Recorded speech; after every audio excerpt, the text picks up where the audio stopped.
ایسا دیکھا نہیں خوبصورت کوئی، جسم جیسے ہے جتن کی مہورت کوئی، جسم نغمہ کوئی، جسم خوشبو کوئی، جسم جیسے مچلتی ہوئی راگنی، جسم جیسے مہکتی ہوئی چاندنی، جسم جیسے کہ سورج کی پہلی کرن، جسم ترچھا ہوا دلکش دل نشین، سندلی سندلی مرمری مرمری، سندلی سندلی مرمری مرمری، آفرین آفرین۔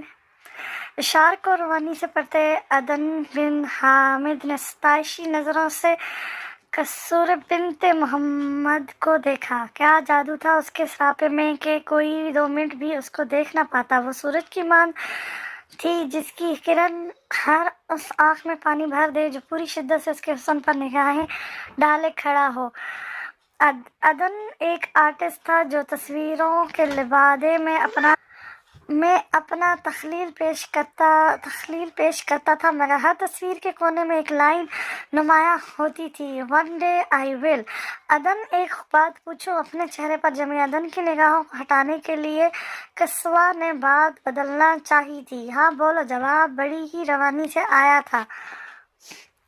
عدن، تم ایک آرٹسٹ ہو، تم کچھ بھی آرٹ کر سکتے ہو، مگر ہر بار عورت کا ڈھانچہ، اس کی قد و قامت اور اس کا سراپا کیوں ڈھالتے ہو؟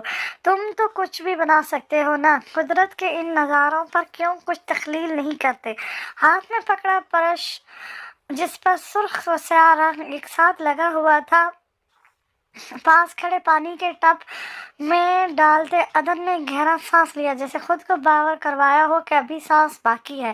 مجھے نہیں پتا تم کیا بات کر رہی ہو یا کیا کہنا چاہتی ہو کسوہ، اور نہ میں تمہاری کسی بھی بات کے جواب دینے پر خود کو پابند مانتا ہوں۔ عدن کچھ تلخ ہوتے واپس وہی برش پکڑ کر واپس اسی ادھوری تصویر کے کونے پر سیاہ پٹی کو بھرنے لگا۔ تم جانتے ہو میں تم سے محبت کرنے لگی ہوں، کسوہ نے نیم لہجے میں کہا، مگر ہر بار تم کو تلاش کرتے پایا۔ عدن، تم مجھ میں کسی اور کو تلاش کرتے ہو، بہت بے چینی سے، بہت تڑپ لیے تم مجھ میں جا بجا کسی اور کی تلاش کرتے ہو۔ جانتے ہو یہ اذیت، میں تم کو چاہوں اور تم مجھ میں کسی اور کے خواہش مند ہو، گویا میرا وجود اپنی اہمیت ہار رہا ہوتا ہے، میں مٹ رہی ہوتی ہوں، تمہاری تلاش ختم نہیں ہوتی، میرا دل روتا ہے، التجا کرتا ہے کہ عدن کی نگاہوں میں ایک پل کے لیے ہی صحیح سما جاؤں، وہ مجھ پہ رک جائے اور وہ میرا ہو جائے، پر نہیں ہوتا۔ عدن بن حامد میرا نہیں ہوتا۔ کسوہ کی آنکھوں کے وہ آنسو جو مچل رہے تھے اب وہ بہہ رہے تھے مسلسل ہوتی برسات کی طرح۔ میں تم سے محبت نہیں کرتا، کرنا بھی چاہوں تو میرے بس کی نہیں۔ عدن افسردگی سے کہتا ہے، مگر لہجہ دو ٹوک تھا۔ میں نے تم سے کبھی کہا، کبھی کوئی وعدہ کیا؟ کسوہ، تم میری منزل نہیں ہو، پھر تلاش کیوں ہوگی؟ ہاں، میں تھم جاتا ہوں، تھک جاتا ہوں، الجھ جاتا ہوں تو دیکھتا ہوں کہ ایک پل ہی صحیح وہ تم میں نظر آئے۔ کون ہے وہ جفائی رخ بدلتے؟ کسوہ کے لبوں پر ایک ہی سوال تھا جو وہ پچھلے 12 سالوں سے زیر لب تھا، مگر اب وہ برملا پوچھتی ہے۔ عدن، میں تمہیں بانٹ نہیں سکتی اور تمہیں تفریق ہونے میں مزہ آتا ہے۔ کسوہ کے بے صبر کی تکان لفظوں میں خوب بیاں تھی۔ عورت جتنی بھی باہمت ہو، حوصلے والے ہو، مگر مرد کی تقسیم برداشت نہیں کر پاتی، وہ محبت میں شریک کے قائل نہیں ہوتی۔ وہ اپنا آپ تو برباد کر لے مگر اپنا مرد کبھی بانٹ نہیں سکتی۔ University for the creative art in England, 8 o'clock in the morning. Hi Marita, how are you? Hello Sean, I'm good. What about you? کہاں تھے تم؟ پریم بھی کل سے نظر نہیں آ رہا، میری ٹرن تھی نا، اور تم لوگ غائب ہو گئے۔ مترا مکھرانے ادا سے اپنے بال کان کے پیچھے کیے۔ Dude, I know it's your turn, but I extremely sorry for last night. Actually, a dear friend of mine is also artist, so busy. شان کون ہے یہ آرٹسٹ دوست؟ کس قسم کا آرٹ کرتا ہے وہ؟ مترا موبائل سے آنکھیں ہٹا کر شان کی طرف متوجہ ہوئی۔ करता है मित्रा, शाह ने ससरी से जवाब दिया और अपनी क्लास लेने चला। वो खाका निगारी दिया। रुको, नाम तो बताते जाते हैं। मित्रा ऊंची आवाज में शान को आवाजें देती रही, मगर वो जा चुका था। ओके, मत बताओ, मुझसे भी कोई उम्मीद ना रखना फिर। मित्रा अपनी धुन में चलती सामने से आते एक लड़के में लगी और उसका सारा सामान गिर गया। वो मुंह में बुड़बुड़ाए अपनी चीजें उठा रहा था। मित्रा मखर को अपना आप बेकिल सा महसूस हुआ। नीली आंखें, गुलाबी चेहरा, कशीदा माथा जिस पर अब गुस्से से शिकन पड़ी थी, और सर पे लगा वो चश्मा दूर जा गया था। स्याह कुर्ता शलवार में मुबलिस वो वजाहत का मुकम्मल नमूना था। कमीज से आया होता कस्तूरी बदन, रगों में दौड़ता खून और गाल पे पड़ता वो तिल इस वक्त मित्रा के दिल पर क़यामत ढा रहा था। मोहतरमा, आप देखकर नहीं चल सकती, अदन बिन हामिद ने शदीद तासर में कहा था।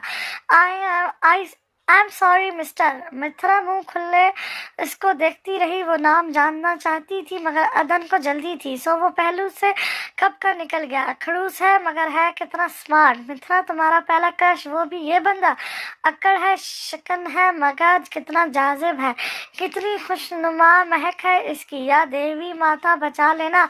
मित्रा ज़ेरे लब मुस्कुराई। कांच की इस बनी दीवार से वो अभी तक अदन को देख रही थी। अदन कौन है वो जिसको भूला नहीं रहे और मुझे अपना नहीं रहे। कस्वा ने हिना लगे हाथ अदन के कशीदा सीने पर रख दिए और उसकी धड़कन की रफ्तार महसूस करते कहा, हम अच्छे दोस्त हैं कस्वा, मेरे लिए तुम अहम हो। मगर क्या? झुके हुए चेहरे को अपने हाथों में थामे कस्वा नहायत प्यार से सवाल गो हुई। अदन, जानते हो मुझे ये दिल बहुत पसंद है। इसकी गाल पे अपने लब रखे वो बावर करवा रही थी कि अदन पे सिर्फ उसका हक है। तुम ये भी जानते हो मुझे तुम्हारी ये नीली आंखें प्यारी है। चश्मा उतारे अब वो बारी बारी अदन की आंखों को चूम रही थी। हर रोज मेरे पहलू में होते इस दिल की तरह बाएं समत उंगली रखे वो इशारे से अपना नाम लिख रही थी। ये क्या? अदन हैरान हुआ। अपना नाम लिख रही हो? अदन सोचा, अपने हाथ से लिख दूं। तुम तो कभी ये दिल मेरे नाम नहीं करोगे, कभी इसको मेरा नहीं होने दोगी, कभी इस पर मेरी मर्जी ना चलने दोगे। कस्वा की आवाज भी उसके लहजे की तरह भीग गई। यार, अदन ने कुछ कहने को लब खोले, पर अगले ही पल कस्वा ने चुप करवा दिया। शर्म, दहशत, झिझक, परेशानी, नाज से काम क्यों नहीं लेते आप? वो जी, मगर ये सब क्या है? तुम मेरा नाम क्यों नहीं लेते? कस्वा की गिरफ्त में था अदन का दामन, जिस पे आंखों की बरसात हो रही थी और वो मुकम्मल भीग चुका था इस बारिश में।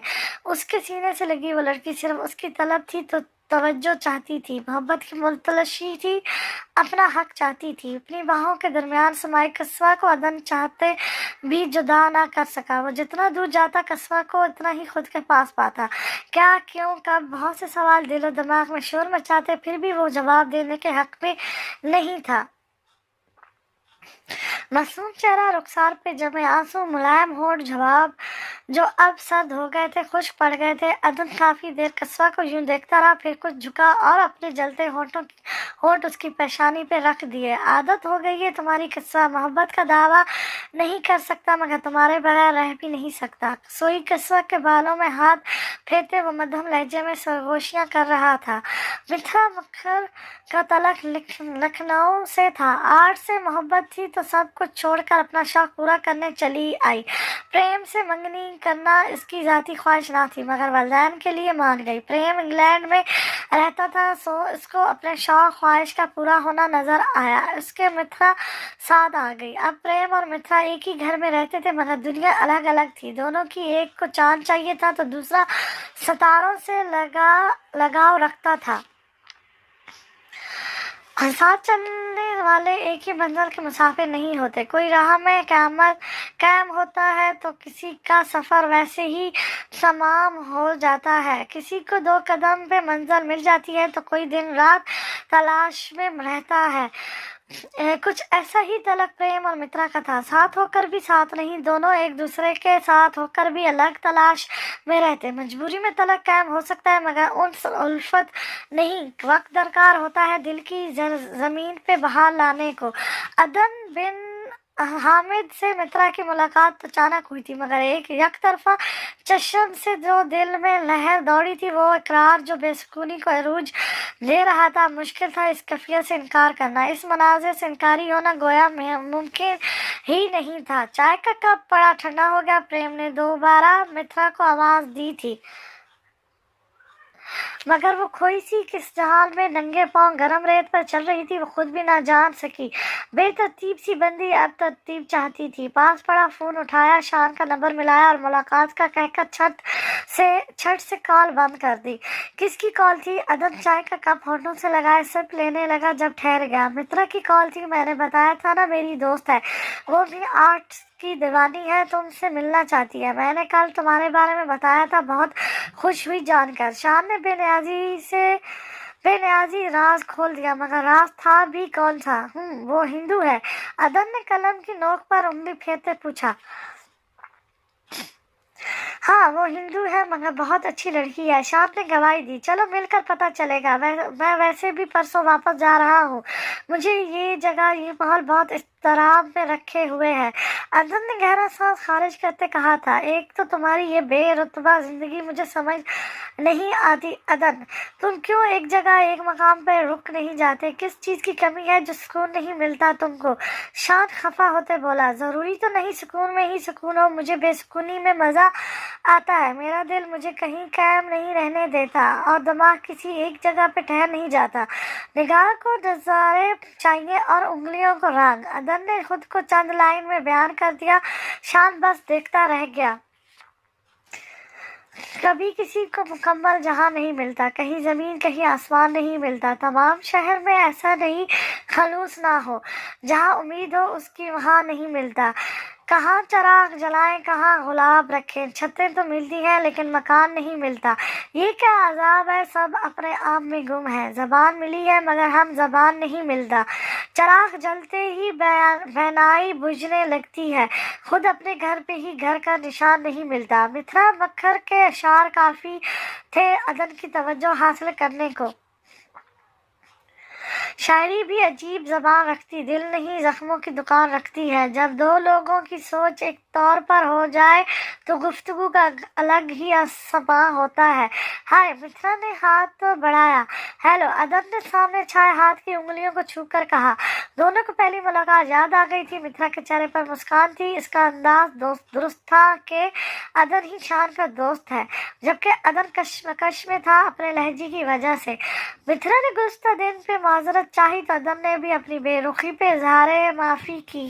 क्या मैं आपकी एक तस्वीर बना लूं? मित्रा ने बात बढ़ाना शुरू की। आधे नक्श वो कल रात बना चुकी थी, आधा अभी बाकी था। क्यों? अदन ने बेख्तियार पूछ लिया। मुझे वजाहत से भरपूर गुस्से वाले और तल्ख मर्द बहुत पसंद है, इसलिए आपका नाकाम सा खाका बनाने की कोशिश कर रही हूँ ताकि याद रख सकूँ मैंने एक मर्द देखा था जो खुद पसंद था। मित्रा ने बालों को पीछे करते मुड़कर अपनी तस्वीर पे अपना नाम लिखते कहा। मित्रा ने साड़ी पहनी थी, एक ऐसा पहनावा जिसकी कशिश और जज्बियत ही अलग है। जनूबी एशिया से जनूबी मशरकी एशिया तक खवातीन के अवलीन पसंद है। वो लड़की जो सामने नीम भरमा हालत में थी, जिसकी कमर से पुश्त तक सारा हुस्न आयान था, जो बेबाक थी, अपनी हर अदा पे कमाल थी। वो बाल जो उसके सरापे को छूकर हवा हो रहे थे, जिससे नशे में कोई सड़क किनारे झूम रहा हो, कोई दुनिया से बेगानी की चाह में हो। ठीक है, अदन ने सोचों से ज्यादा चाहिए और आंखें झपक कर कहा। वो चाहते हुए भी उसके सरापे से निगाहें नीचे ना कर पाया। वो नामहरम से नजरें झुकाने की अपनी सी कोशिश कर रहा था, मुसलसल नाकाम हुआ तो उठकर चला गया। मित्रा ने मुड़कर देखा तो अदन था ही नहीं, कुर्सी खाली थी और सामने लगी वो तस्वीर जिस पर वो उंगलियां चला रही थी फिर से अधूरी रह गई। अदन, तुम्हें यूं नहीं करना चाहिए। आखिर को किस्सा तुमसे मोहब्बत करती है और मोहब्बत का हक है उसको हलाल रिश्तों की चार दीवारी में अपना नाम दिया जाए। और तुम कब से बुज़दिल हो गए? आर्ट तुम्हारा जुनून है या शौक, मुझे नहीं पता। शान ने कंधे उचकाकर कहा। मगर याद रखो, وہ لڑکی تمہارے نام پہ انتظار کر سکتی ہے پر کسی اور سے وہ شادی نہیں کرے گی۔ سگریٹ کا آخری کش لگاتے عدن نے اپنی خارج ہوتی سانس سے دھواں بھی ہوا کر دیا۔ شان، میں نے انکار نہیں کیا اور تم اس بات کے گواہ ہو، مجھے قصوہ کی قدر ہے، مجھے اس اگلے پل کی خبر نہیں کب میرا دل مجھ سے بغاوت کر لے اور مجھے سب چھوڑ کر بھاگنا پڑے، تب میرے لیے میرا کیا ہوا وعدہ بھی اہم نہیں ہوگا۔ اچھا شان، چلو میں تمہاری بات مان بھی لوں تو ان خوابوں کا کیا جو ہر لڑکی دیکھتی ہے؟ کیا ہوگا ان کا؟ قصہ احساس ہے، ہر لڑکی ہوتی ہے، مگر وہ کس قدر ہے تم سے بہتر کون جانے گا؟ آخر کو اچھے دوست ہو اس کے۔ انجن نے واضحیت دی، جو بھی ہو تم کس کے چکر میں ہو، تم کسی کے چکر میں قصوہ سے بے وفائی نہیں کر سکتے۔ کل تم جا رہے اور نکاح کل ہی ہوگا۔ شان نے حتمی بات کہی اور برابر سے اٹھ کر کمرے میں چلا گیا۔ عدن بے دم سا بیٹھا دھواں ہوا کرتا رہا۔ یہ عجیب جنگ ہے جو دل و دماغ کی ہے۔ جیت کسی ایک کے نام ہوتی ہے پر افسوس کہ اپنے ہی وجود کا ایک حصہ ہارنا پڑتا ہے۔ عدن دل ہار رہا تھا یا دماغ، وہ فیصلہ نہ کر سکا۔ ایک خود پسند فرد کا قتل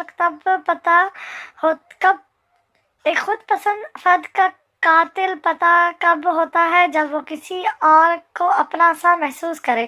جب خود پسندی میں شریک کو مقام عمل دیا جائے تو وہی وہ نظر آتا ہے، پھر اپنا آپ بھی بھلا نہیں رکھتا، پھر اپنا آپ نظر کہاں آتا ہے؟ وہ درد، وہ وفا، وہ محبت تمام شد، لے دل میں اترے کرب کی حسرت تمام شد۔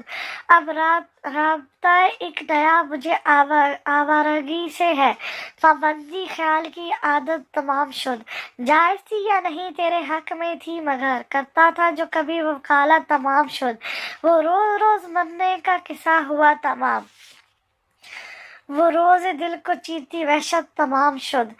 نکاح کے 3 بول ان 3 صدیوں پر بھاری پڑے جن میں ایک خود پسند فرد نے کسی غیر سے یک طرفہ چاہ نبھائی۔ قصوہ بنت محمد اب قصوہ عدن بن حامد بن چکی تھی۔ بس نام میں ملا، وہ شخص کی بھی احساس میں اس کا ہوا ہی نہیں۔ عورت اپنی دسترس میں مرد کی بے رخی برداشت کر سکتی ہے مگر کسی دوسری عورت کے لیے اپنے شوہر کا لگاؤ بالکل بھی برداشت نہیں کر سکتی۔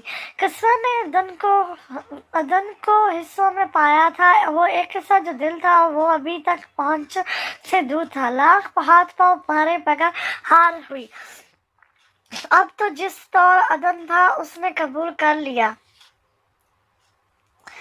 متھرا نے پریم سے بیاہ کر لیا تھا۔ عدن سے یک طرفہ محبت اس کو یہ سکھا گئی کہ چاہ سے چاہت اور راہ سے راستہ، اس انسان کو دو جو تمہارے لیے ہر وقت ہو، تم کو تحفظ دے، تمہارا مان بڑھائے، تمہارا سایہ بن کر رہے۔ مترا کو لکھنؤ واپس گئے آج 4 سال ہو گئے تھے۔ عدن کو وہ کیوں پسند تھی پتہ نہیں، مگر وہ واقعی اس کے سراپے کے شہر میں تھا، ایسا شہر جس سے باہر آنا ناممکن سا تھا۔ قصوہ کی بے لوث محبت، بے پناہ الفت عدن کو اب اس کا بنا رہی تھی۔ وہ عورت جو عدن پہ مکمل حق رکھتی تھی اور برملا اس حق کا استعمال کرتی تھی، وہ عدن کو یہ بھی باور کرواتی کہ وہ جب چاہے اس کو چھو سکتی ہے، تھام سکتی ہے۔ عدن اس کا عادی تھا، ہر کام میں قصوہ، ہر بات میں قصوہ۔ محبت تو گویا کب سے شروع ہو چکی تھی، بس اظہار باقی تھا جو بہت ضروری تھا۔ اس شام سوئی ہوئی قصوہ کا ہاتھ پکڑ کر عدن نے اپنے 3 سال کے راز سے پردہ اٹھا دیا۔ وہ سب کچھ بیان کر دیا جو سوال قصوہ کی آنکھیں کرتی آئی تھی۔ وہ سمجھ رہا تھا قصوہ سو چکی ہے مگر وہ جاگ رہی تھی۔ اپنے شوہر کے منہ سے سب کچھ سن کر وہ دلی طور پہ پرسکون ہوئی۔ غبار پانی کی شکل کے نکل گیا تو قصوہ نے نیند آغوش میں پناہ لی۔ صبح سویرے شور شرابے پہ قصوہ کی آنکھ کھلی تو قریبی میز پر پڑا ایک پرچہ جو ہوا میں جھول رہا تھا جس پہ کچھ تحریر تھا۔ قصوہ نے اٹھ کر وہ صفحہ اٹھایا۔ ایسا نہیں ہے کہ مجھے اس سے محبت نہ تھی، مجھے اس سے عشق ہو گیا تھا، وہ میری زندگی کا خوبصورت سچ اور خوشگوار حقیقت تھی۔ محبت کا مزہ تب پتہ کب آتا ہے جب محبوب اپنی بیوی شوہر ہو، جب ڈرنا ہو زمانے کا، دوری کا، جدائی کا، جب ہر پل آپ کو اپنے پاس دیکھو، اس کو چھو، اس کی ادا پہ लुट सको तो मोहब्बत का मज़ा आता है। कस्वा मेरी ज़िंदगी का वही बेमौल रिश्ता है जिसे के लुत्फ़ से मैं अनजान था। मेज़ पे वापस रखते ये ख़त कस्वा की बेरौनक ज़िंदगी का खुशकिन लम्हा था। उसकी आंखों में लहतादार आंसू जो बरस रहे थे। अदन की आवाज़ पर वो चौंकी और कमरे से निकल गई। कस्वा यार कहाँ हो कस्वा? अदन कब से उसको आवाज़ें दे रहा था। आ गई अदन, क्या हुआ है? बालों को कान के पीछे किए बोला। तलक सी बोली, यार मुझे फाइल नहीं मिल रही, ना ही मेरा लैपटॉप मिल रहा है। देखो टाई भी गुम है। वो मुतालशी निगाहों से कभी इधर देखता तो कभी उधर, मगर अब अदन पे पड़ी निगाह तो जम सी गई। तुमने साड़ी कब? लफ्ज भी खत्म और अदायगी भी थम गई। अदन बेकल सा बस उसको देखता रह गया। क्यों मैं नहीं पहन सकती? कुसवा ने फौरी जवाब दिया और चलकर अदन के करीब आ गई। नहीं, मेरा मतलब यूं घर में कोई। अदन फिर चुप हो गया। इस घर में सिर्फ मैं और मेरे शौहर होते हैं। बीवी का शौहर से कोई पर्दा है या शौहर का बीवी से? कस्वा दोनों हाथ अदन के कंधों पर रखे बोली, फिर भी एक बात, तुम्हारा शौहर इसी कैफियत में इसी शहर में तुमसे लातलक रहा, अब दोबारा वो लातलकी नहीं चाहता। पास रखी शॉल से उसके कंधे ढांपकर वो बोल रहा था, अब की बार रब्ता हलाल, निगाह पाक है और हमारा रिश्ता मजबूत है। अदन तुम मेरे हो अब की बार। यहाँ से दिल पे उंगली रखकर बोली, भी तुम्हारा हो, यहाँ से भी तुम्हारे हो। मित्रा मक्खर जितनी तो शायद नहीं, पर तुम्हारे लिए खुद को ढाल सकती हूँ इसकी शक्ल में। अदन का लहजा तार हो गया। अपनी उंगली से कस्वा को खामोशी का इशारा अदन ने अपने लब उसके माथे पर रख दिया और मोहब्बत की महज साबित कर दी। तुम में और मित्रा में बहुत फ़र्क है कस्वा। तुम यहाँ हो मेरे पास, मेरी बीवी बनकर, और वो शहर की मान थी जो कभी भी उतर जाता और उतर गया। आज मेरी नस नस में मेरी बीवी है और रहेगी। बिना मिला इजहार पर कस्वा ने अदन के सीने पर सर रख दिया। और वो जो कहते थे वो क्यों? One day I will completely forget you. अदन के चेहरे पर गहरी सी मुस्कुराहट आई। वो मैं खुद को बावर करवाया करता था कि एक दिन मैं उसे भूल जाऊंगा, और मुझे इस दिन का शिद्दत से इंतजार था कस्वा। मुझे तुम चाहिए थी, मगर तब जब मेरा फतूर उतर जाता, ना चाहते भी तुमसे मोहब्बत हो गई थी। और तुम कहते थे मुझसे प्यार नहीं करते, बस दोस्ती है। कस्वा पुरानी सब बातें याद करवा रही थी और अदन उनके जवाब देते हंस रहा था। मोहब्बत कभी भी सोच समझ कर नहीं होती, बस हो जाती है। मगर पसंदीदगी और मोहब्बत में बहुत फ़र्क होता है। ज़रूरी नहीं जो आँख को पसंद आए वही दिल को भी पसंद आए। कुछ लोग फिर दिल के होते हैं और कुछ नज़र के, जो नज़र बदलते ही बदल जाते हैं, मगर दिल में कायम करने वाले कभी नहीं बदलते।